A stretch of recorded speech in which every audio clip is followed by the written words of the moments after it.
राधे राधे। इस वीडियो के अंतर्गत हम इस बात को समझेंगे कि श्री कृष्ण स्वयं के विषय में क्या कहते हैं। श्री कृष्ण कहते हैं कि स्वयं का मूल्यांकन जीवन का एक सर्वश्रेष्ठ गुण है। हम सबको अपने आप का मूल्यांकन अवश्य करना चाहिए। मनुष्य का एक स्वभाव यह भी है कि वह सदैव बाहर की ओर दृष्टि रखता है, जबकि अंतर्दृष्टि ही स्वयं का असली मूल्यांकन है। जब हम स्वयं के भीतर झांकेंगे तो यह पाएंगे कि दुनिया के सुधार से पहले हमें स्वयं के सुधार की आवश्यकता है। हमारे सुझाव सदैव दूसरों से ज्यादा स्वयं के लिए उपयोगी होना चाहिए। दुनिया में परिवर्तन से पहले स्वयं में परिवर्तन लाना हमारी प्राथमिकता होनी चाहिए। बहुत समय व्यर्थ निकल गया, अब जीवन को एक नए दृष्टिकोण से हमें जीना चाहिए। जो समय व्यतीत हो चुका है, अब हम उस समय का तो कुछ नहीं कर सकते, परंतु बीते हुए समय का हमें निरीक्षण करना चाहिए। हमारे जीवन के उन्नति एवं आनंद के सही मार्ग को अपनाना चाहिए। अब हमें एक नई शुरुआत के लिए प्रतिबद्ध होना पड़ेगा। स्वयं के कर्म फलों का निर्धारण कभी भी स्वयं नहीं कर सकते। जो मनुष्य दूसरों का भला करके भूल जाता है, उनका हिसाब स्वयं प्रकृति रखती है। मगर जो मनुष्य आदतन अपने पुण्यों का बही खाता लिए फिरता है, यह प्रकृति उसके पुण्य कर्मों को भी भूल जाती है।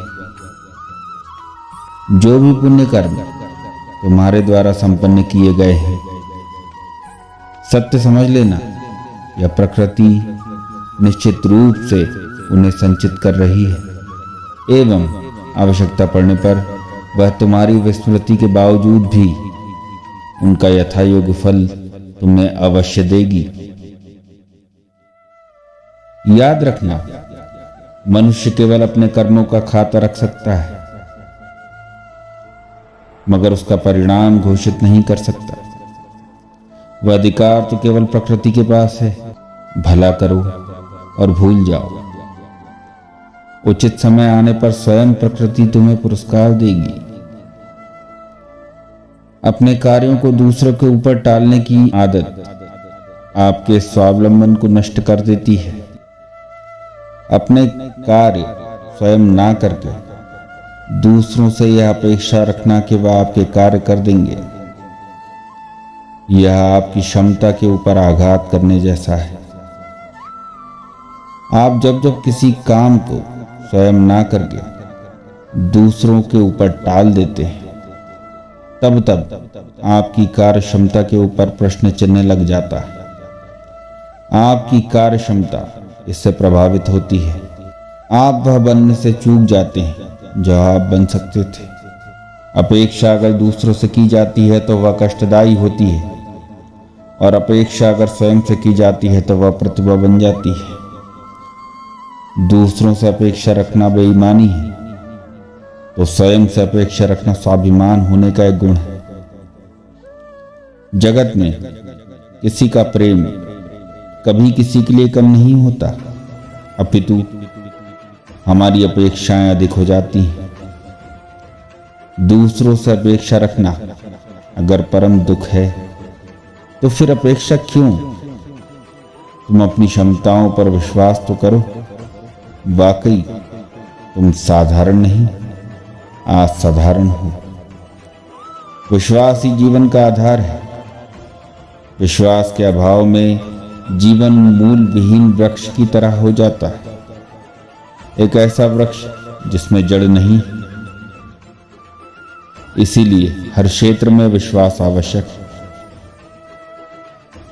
हम हॉस्पिटल जाते हैं और चुपचाप बेड पर लेट जाते हैं, जबकि हमें यह दिख रहा है कि डॉक्टर के हाथों में चाकू, कैंची एवं अन्य उपकरण हैं एवं वह हमारी शल्य चिकित्सा करने वाला है, परंतु हमारा उस पर इतना विश्वास है कि वह बिना घबराए भी सारी शल्य चिकित्साओं को अपने सामर्थ्य से सही करता है।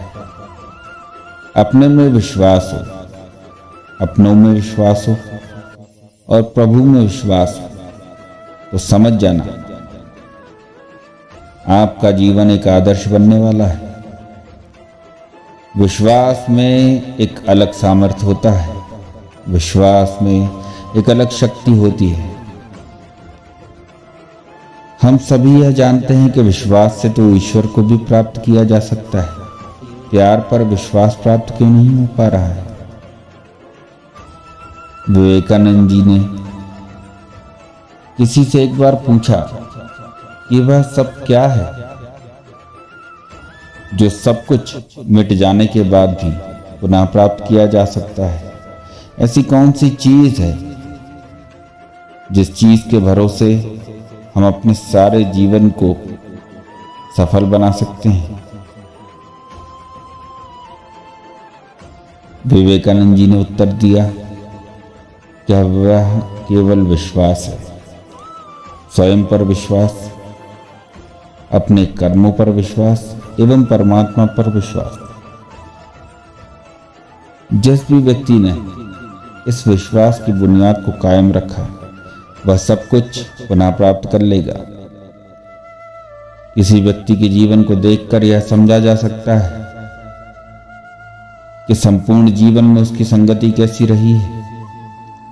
जीवन में संगति का प्रभाव सर्वाधिक होता है। जीवन में सत्संग की प्राप्ति जीवन उत्थान एवं आनंद का मूल होता है। इसीलिए हमारे संतों ने यह गाया है, धन्य घड़ी सोई जब सत्संगा, अर्थात पारसमणि का संग पाकर लोहा भी स्वर्ण हो जाता है। उसी प्रकार श्रेष्ठ का संग पाकर